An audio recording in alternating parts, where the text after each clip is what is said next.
有缘人，恭喜你刷到这个视频。今天我们跟随心理学大师荣格一起探究财富和福报之人的命运真相。拥有财富和福报的人都乐善好施，看视频前都会先点赞，我相信屏幕前的你一定也是。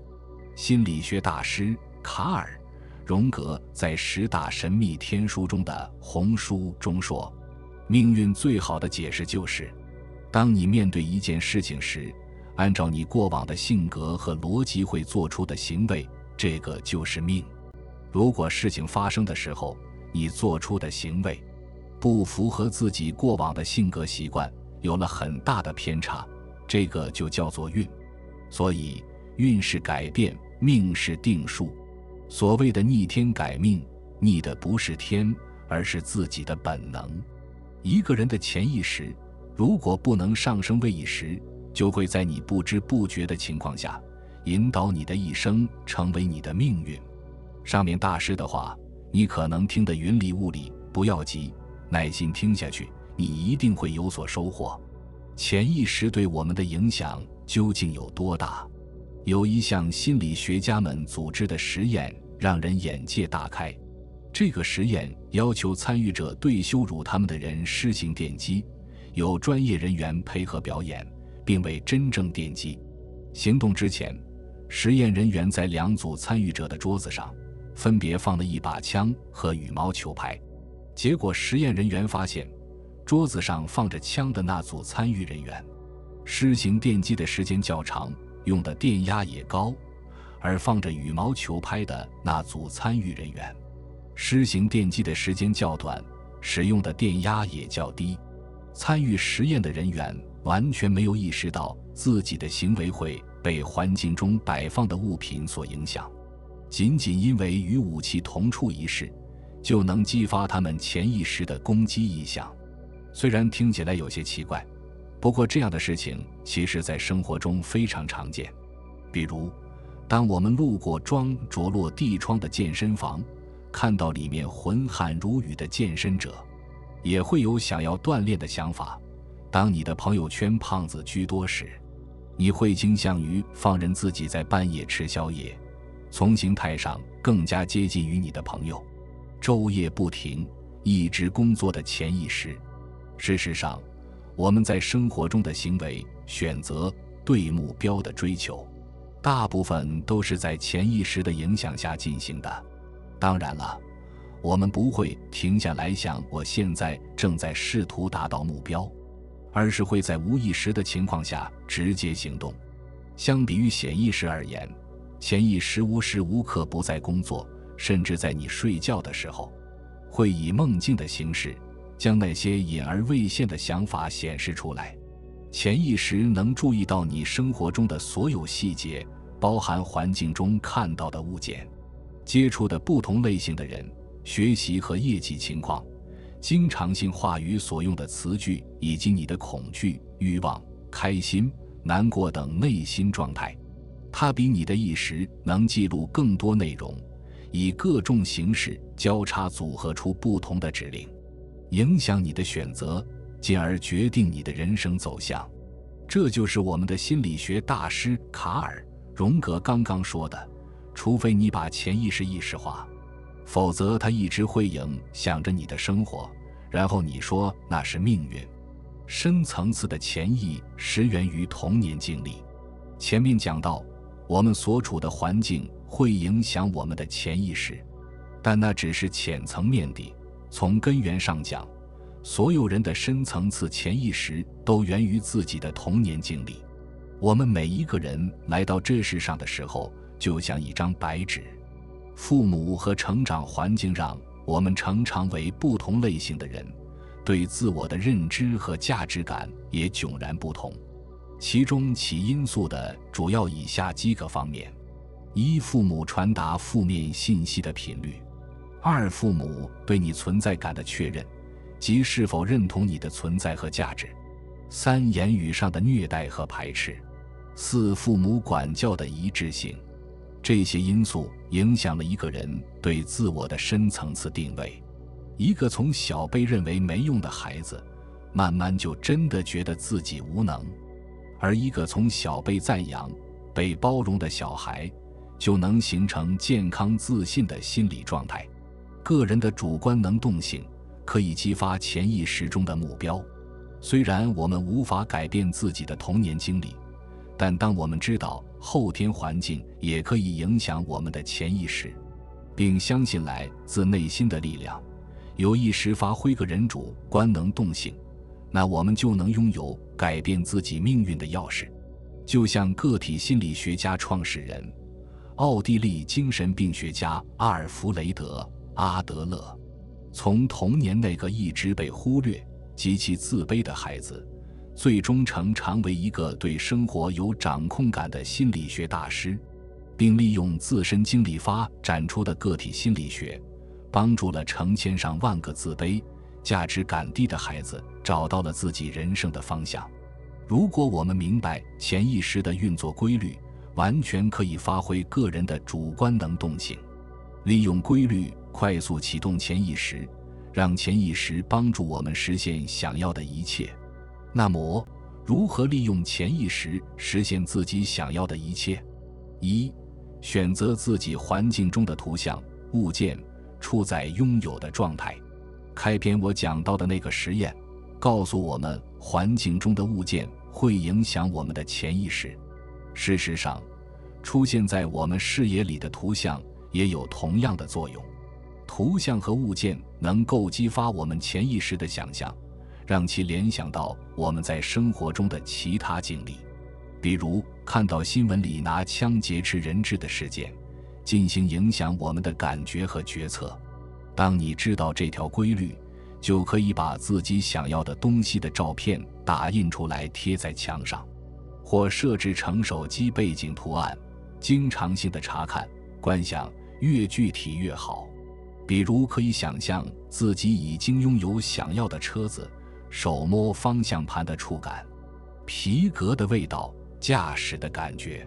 这种当下就拥有的感觉能激发潜意识中的目标，让我们不由自主地寻找方法，潜意识会一刻不停地督促你，为了实现目标，不停地找方法，直达到目的。二、利用限定的词句给潜意识暗示。特定的词句也会对潜意识形成不同的暗示。在一个实验里，接触了名望、富裕类词汇的实验者，在选择购买物品的时候，60%更倾向于买贵的，而接触了节俭类词汇的人，只有20%选择了便宜货。我们要小心从自己口中说错的词句，这会给我们的潜意识不同的暗示，激发我们不同的选择。三、正向表述自己的想法，不断重复。正向表述的意思是说，当你想要去锻炼身体的时候，你要说我想要自己每天精神饱满，活力四射，我要经常性去锻炼等类似的语句，而不是说我不想让自己病恹恹的，不想当胖子，所以我得勤快点。后者只会让你一直处于亚健康的状态，因为潜意识只会识别你的直观表述，反向的表述就只能让其识别不想的后半部分内容。四、目标感染。心理学家发现，对潜意识目标的最佳出发点莫过于看到他人追求某个目标，并取得一定胜利。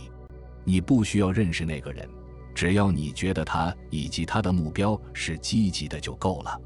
成功、动机与目标的作者海蒂曾主导过一个心理研究实验，针对现代大学生厌学、辍学率飙升的现象，海蒂进行了故事干预法。海蒂要求30名大学生填写一份问卷，问卷中夹杂了3篇知名心理学家的传记故事，每个故事都突出了努力、坚韧及求知欲在心理学家成长路上的重要性，突出了成长型思维模式。实验对比组的学生拿到了同样的问卷，但是没有这3个精心设计的故事。1学期结束后，干预组里的学生不但更注重进步和成长，还拿到了更好的学习成绩，比对比组高30%多。也就是说，经常性的阅读励志传记，看相关纪实电影，对于提高潜意识对自我价值的信心，帮助我们形成积极向上的基调，非常有帮助。总体而言，能激发目标的暗示无处不在。也许那些把自己的失败归因为命运的人，大概是在借此掩饰自己无能感吧。从前有一只灵性的蛤蟆，蛤蟆说，我一生都在让别人替我做决定，所以哪怕他们让我选择不喜欢的历史学，我还是选择了它。蛤蟆说，我想让别人夸赞我。蛤蟆喜欢听到，看看蛤蟆多棒啊。小时候被父母批评长大，所以更想获得他们的肯定。当他们越不肯定我们的时候，我们越想获得肯定，于是成为一个恶性循环。我们想要获得父母的关注，我们喜欢听到别人真心的夸赞，但又觉得他们的夸奖是虚假的，真是一个矛盾体。这样的人生很可悲。蛤蟆觉得自己的大半辈子都像那只可怜的笼中鸟一样，他会从过去的人生里挣脱出来，找到自由吗？自由？什么是自由？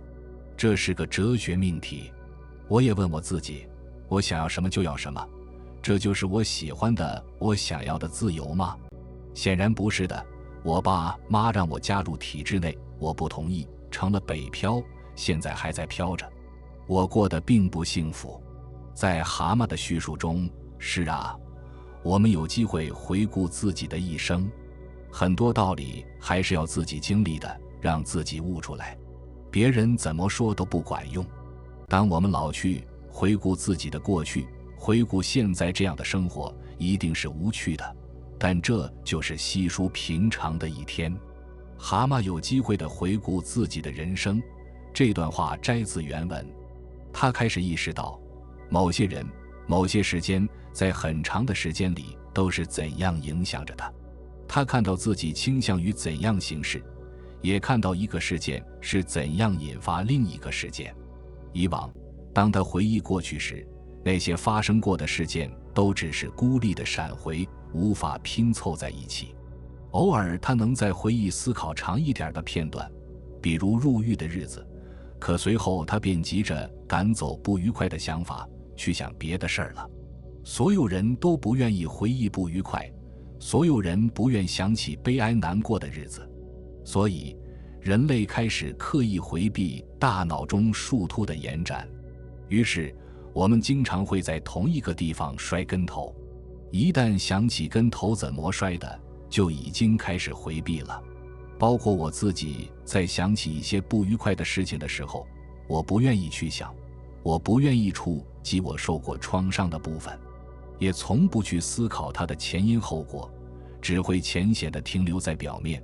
我之前也有想到过这一点，或许记下来了，或许没有，但是我肯定是思考过的，但是什么都没有了，因为没有翻看，觉得自己想过就等于自己会了，结果下次再遇到这种问题忘了。我们往往不愿意想起不愉快的原因似的，在回忆它的时候会谴责自己，谴责自己为石磨没有想到这个，没有想到那个。我们要像蛤蟆一样，在回忆时不要谴责自己，接受自己，告诉自己，我知道你想起它的时候很难过，但这要客观去看。我们要理解为什么有些事情会以那样的方式发生，以及它会带来怎样的影戏那个。换句话说，像蛤蟆一样在反思自己的所作所为，并从中学习领悟。我们有自己的专属剧本，一有机会就出演。请把这句话读3遍，算了，我还是写3遍吧。我们有自己的专属剧本，一有机会就出演。我们有自己的专属剧本，一有机会就出演。我们有自己的专属剧本，一有机会就出演。是不是我们在无意识中一手策划了各种情景，好让自己的剧本时不时上演？这是否意味着自己的潜意识关于人生的故事情节早已布局好，一股未知的力量正将它推到某个结局？这就是命运的真相吗？命运把握在自己手里，把握在脑海里、潜意识里。我们可以决定自己的命运。我们要探求自己，每个人终究一生就是要找到未知的自己，摒弃虚幻，接受真实。如果你们有任何的不适，可以去找心理咨询师。第一次见心理咨询师，蛤蟆先生问他：你认为我会好起来吗？咨询师站定了，直视着蛤蟆先生的眼睛说：如果我不相信每个人都有能力变得更好，我就不会做这份工作了。潜意识决定命运，没有一个人可以幸免。一个无意识的动作，一个慎重的人生抉择，一段关系的开始和结束，你是如何成为现在的自己，又将到达怎样的高度？很多时候都是我们内在潜意识推动的结果。比如性格枷锁难以冲破，我们对一件自以为做不到的事，比如社交、恋爱，总会拿性格不合适当借口。其实是潜意识里有太多限制性信念，让自己无法挣脱，控制了自己。比如亲密关系总在重复，有的人会不断在亲密关系里闹矛盾，证明爱，然后失望，甚至反复爱上同一类人。其实是潜意识里不相信自己值得被爱，然后反复去寻求一种自以为是的认可。比如情绪困扰恶性循环，很多人常常会间歇性感到莫名的空虚、烦躁或抑郁，觉得哪里不对劲，但又不知道为什么。其实是敏感的潜意识在提醒你多关注自己。比如财富瓶颈无法打开，人人都想赚到很多钱，但是很多人潜意识里却习惯了自己是个穷人，不值得，也不相信自己能拥有好的生活，所以他们的潜意识就要把自己弄得很累，才会有存在感，导致又累又穷。比如原生家庭延续悲剧，明明想要跟孩子好好沟通，但脾气上来就忍不住朝孩子吼叫，事后又很后悔，发现孩子变成了小时候自卑讨好的我，而我变成了充满控制欲的我妈。因为我们的潜意识里总倾向于寻找小时候熟悉的关系，小到家庭关系、婚姻情感，大到族群习俗、社会文化，近到一餐一饭，远到子孙后代。潜意识决定命运，没有一个人可以幸免。潜意识经常偷听你思维里的声音，每天的动作与情绪，然后在不知不觉中决定你的人生。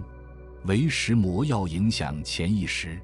你潜意识在很大程度上控制了你内在的能量，它通过你的身体传递的生理感觉、感受和情绪，来调动和支配身体内更深沉的力量。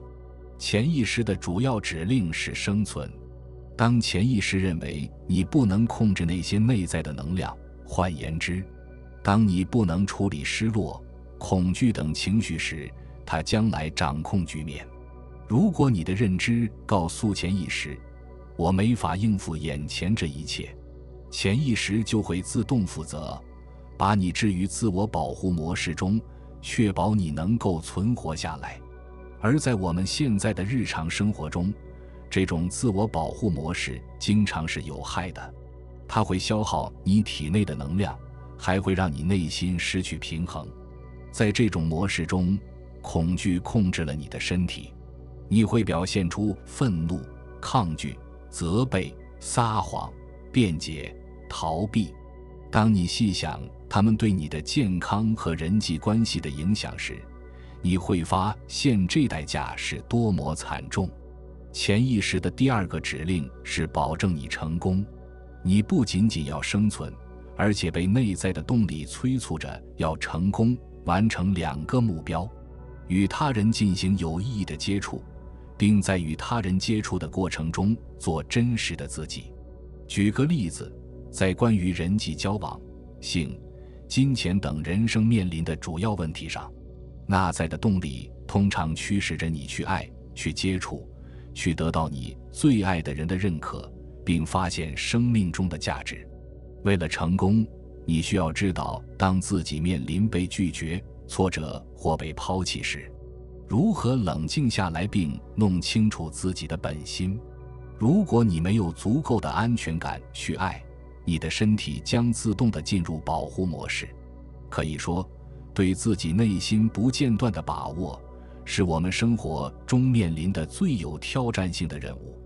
潜意识驱使你存活和成功，并借此塑造着你的每个行为。为此，了解你的潜意识是如何工作的就显得很有必要。下面将介绍3条法则，帮助您认识并掌握潜意识的规律。第1条法则：思想决定你的现状和遭遇。你的潜意识既听取言语的指令，也听取非言语的指令。潜意识自身是不思考的，它依赖于你对周围的生活的理解与看法。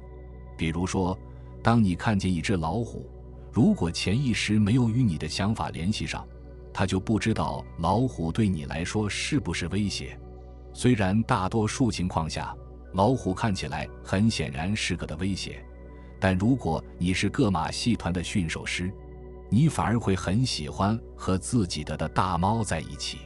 所以，并非事件本身一定造成你不快和抵触的情绪，而是你的想法。你由于思想、观念的局限而触发的生存恐惧，就像是一种指令，只是潜意识启动自我保护模式。限制性的信念让你只关注你最害怕的东西，比如只看现生活中的失败，从而剥夺你的快乐。比如，有一种普遍的限制性信念，认为他人有权评定你的价值，你的价值取决于你是否做到了他们的评判标准。如果你有这样的信念，那么你越迎合别人，就越不相信你自己。无论你读多少书、上多少课、参加多少训练，你仍会觉得自己不够好，并一直承担着这份痛苦。总之，多用积极的想法和感受，这的确会改变你的生活。第2条法则：认真检视潜意识，才能走出限制。你要知道，限制性信念是谎言，因为他们没有为你或你的生活服务。也许你已将大部分生命花费在证明你过得很好上面，这就是这些限制性信念的力量。它们限制你，而不是让你自由地去成为你想成为的人。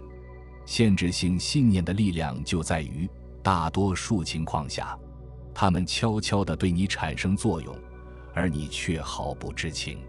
那么，该怎么办呢？答案是，通过觉知你的思想来辨别出这些限制性信念。积极地参与思考过程能帮助你形成有意识的认知。而对我们来说，真正的挑战是，你真的愿意通过认真检视思想来检视生活吗？然而，除非你愿意有意识地反省你的思想、感觉和行为，否则你为了改变而做的努力一定会因为潜意识而遭到挫败。第3条法则：拥抱情绪，否则将被它控制。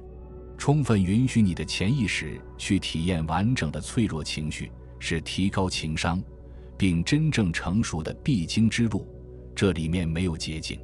作为人类，你自然渴望体验内心积极的情绪，爱、热情、自信等，这是内心持续需要的极其重要的情绪体验。但在面对负面情绪时，人们往往不知所措。在自己遇到挑战的时候，你需要学着保持你的怜悯心并继续努力。同样，你也需要知道怎样使你的头脑和身体冷静下来，这样你的生存反应才不会取代你有意识思考的能力。你也许会想，怎样拥抱令人不快的情绪，并允许它们触及你的内心？这会让你强大吗？仔细思考一下，不愉快的情绪是否正教导你如何去爱你自己和他人？脆弱的情绪是否正告诉你到底是什么妨碍着你的坚强？所以并非情绪本身造成问题，关键在于你如何感受和处理它们。接着你需要体会，在不被负面情绪限制住的情况下，如何感受和表达这些情绪。在你遭遇最大的挑战时，如何有足够的安全感，仍然和自己、他人保持情感联系？如何控制你的情绪，让你的大脑与你完全自由地给予、接受自己和他人的爱？以上这些都需要你亲自体会并灵活掌握。如果你仍旧坚持认为你的快乐取决于某些事件、某种结果或者是他人的反馈，那么痛苦的情绪将始终无法止歇。当你能够处理好自己的潜意识时，接着你可以将这些技巧运用到他人身上，避免激起他人潜意识中的消极因素。如果你潜意识中看不上另一个人时，你就没有完全准备好去爱、去接受别人。那么无论你是否故意，也无论表达得如何委婉，你就在不经意间地向他人传递了这样的信息：如果你没做让我开心的事情，我就不爱你。当人们觉得不被他在乎的人爱护和珍惜时，他将自动引发内心的恐惧感。无论是你还是别人，都是如此。正所谓己所不欲，勿施于人。你学到的一切关于处理自己潜意识的技巧，都可以巧妙地运用在对待他人的情境中。总而言之，当你把不快乐的情绪当作老师，或是一种提醒自己需要调整的信号时，你才会更加完全地释放自己，体验到更为丰富的积极感情、热情、感激、爱、勇气和怜悯，还有你渴望在人际关系中感受到的满足感。通过培养在任何情况下能保持镇定、自信、集中精神的能力，你就能面对人生的各种情感体验。当然，这并非一个简单的课题，但是每个人都有责任去保有自己的一份快乐。原因很简单，你希望自己的人生方向是由你自己说了算，还是被恐惧所控制？记住，人生如何选择，完全取决于你。最后以荣格的一句话作为结束：往外看的人在做梦，向内审视的人才清醒。你没有觉察到的事情，就会改变你的命运。谢谢你听完了整个视频，你了解命运与潜意识的真相了吗？期待你在评论区与大家分享你的经验，我会在评论里回复和鼓励你。订阅这个频道，让我们一起积蓄和传递觉知的能量。期待我们下次缘分的遇见。